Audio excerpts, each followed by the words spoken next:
Unit 2.3, We Do Practice. Below is a representation of a portion of an LiCl lithium chloride crystal. A student wants to draw the structure for potassium chloride. Describe how the student should change this drawing to accurately represent potassium chloride, or KCl.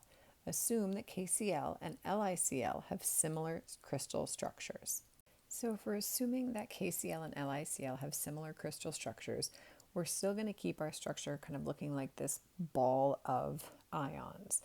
And our chlorine isn't going to change. And notice our charge is still the same, so we still have a KCl plus 1, Cl minus 1, which is the same as our Li plus 1, Cl minus 1 in our current structure.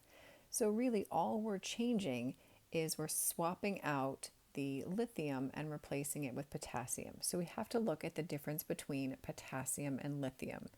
And on the periodic table, we notice that lithium is higher in the period than potassium is. So lithium and potassium are in the same period, but lithium is higher and potassium is lower.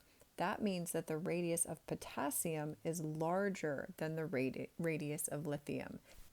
So when we swap out our lithium for potassium, we also have to keep in mind the size relationship between our potassium and our chlorine.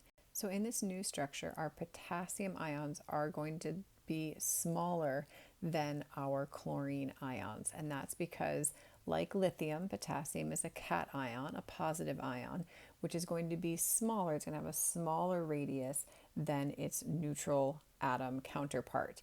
And chlorine, being a negative anion, its atomic radius actually gets bigger and increases in size from its neutral atom.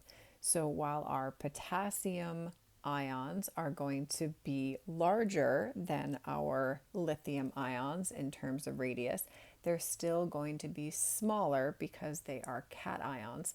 They're still going to be smaller than the chlorine anions. So when we make our swap, our potassium for our lithium, our new structure for potassium chloride should look something like this.